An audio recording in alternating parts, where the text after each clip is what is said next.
Hi folks, a quick video here on trig functions that are negative.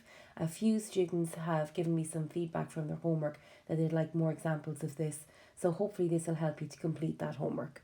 So I'm going to take this trig function f of x is equal to minus 2 minus 3 times the cos of 1/3 x.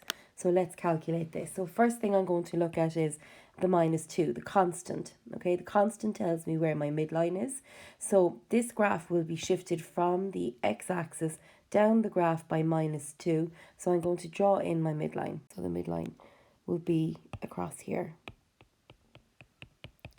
And that means that my wave fluctuates around that midline. Okay, the second thing I'm going to look for here is my period. And the period is given by the coefficient of x here. So we know that our period will be 2 pi divided by c, where c is this coefficient of x. So that is 2 pi divided by 1/3, which is 2 pi, and to divide by a fraction I flip it. So I turn it upside down. That means find the reciprocal of it, and I multiply by that reciprocal. So I'm going to multiply by 3, and so my period is 6 pi. So remember I said to you that the coefficient of the x here, or of the angle, that sort of tells you the speed of the wave. So if it's 1/3, if it's a fraction, then I've got a slow wave that takes a long time to complete. If this coefficient was a large number, like 2, 3, 4, 5, then I would have a shorter period because my wave would be a faster wave, okay? So that's our period. We have our midline, we have our period, and now we'll look at the coefficient of the function itself, which is minus 3. And as we know, this coefficient tells us the amplitude. So the amplitude is 3. But I also need to worry about this minus. Why do I have a minus here? Well, it's because my function is going to be reflected around the midline. So if that wasn't a minus 3, if that was a plus 3, I know that an ordinary cos x graph has an amplitude of 1 and starts 1 unit above the midline, okay? If I have an amplitude of 3, that means I would have to go 1, 2, 3 units to start my cos graph up here. However, I have a minus 3 here, okay? So that minus 3 tells me I have a negative cos graph, so this negative cos graph is going to be reflected in the midline. It's going to take the opposite shape. So it's going to start 3 units below. So 1, 2, 3. So 3 units below the midline is where this graph is going to start. Okay, so I'll be starting my graph here, and that means that my graph will finish up over here. It will complete one full cycle and get back to where it started in 6 pi radians, the period. All right, and you'll see why I say that this is reflected in the midline now in a moment when I draw the graph. But first of all, let's figure out some of the points. Let's get rid of these. Okay, so let's figure out some of these points. So if my period is 6 pi, then the peak of this graph is going to be halfway along. So think about this. This is a cos graph.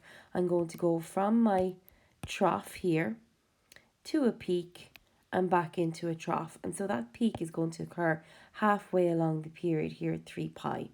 And I'm going to mark that in. It's going to be at 3 pi, and it's going to be 3 units above the midline. So that's 1, 2, 3. So that's my point. That's the peak of my graph. Halfway between 0 and 3 pi is where this graph will cross the midline.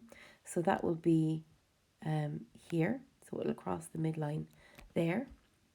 And then halfway between 3 pi and 6 pi is where it will cross the midline again on the way back down. And that's going to be 9 pi over 2. So that's about there. So I'm picking out the important points on this graph so that I can draw it in. So let's draw it now. Okay, so starting here at minus 5, I'm going to go up across my midline, keeping it nice and curved. All right. Back down through the midline and back into my trough. And keep it nice and curved. Don't have it too pointed. This is a wave, it's a curve. It's not sort of like triangular shaped. Okay, so that's the shape of this graph. And as I said to you, it is a reflection in the midline. So ordinarily, I'm going to put it in here just in highlighter, so it's fainter and you can see what I'm talking about. Ordinarily, a cos graph starts above the midline and would have this shape. Okay, that's what a cos graph normally looks like. But because I have a negative cos graph, it's going to be the reflection of that, and the reflection is in the midline. It is not in the x-axis. The reflection is in the midline. You sometimes see that it's called a reflection in the x-axis, but that's because a cos graph that hasn't been shifted up or down will be reflected in the x-axis, but we have a shift of -2 here. So really it's a lot more accurate to say that it's a reflection in the midline of the graph, because that works for any graph. And so just the very last thing to say is what is the range of this function? And the range of the function is going to be from -5 to 1. So my range is -5 to +1. And that's it. So I hope this helps.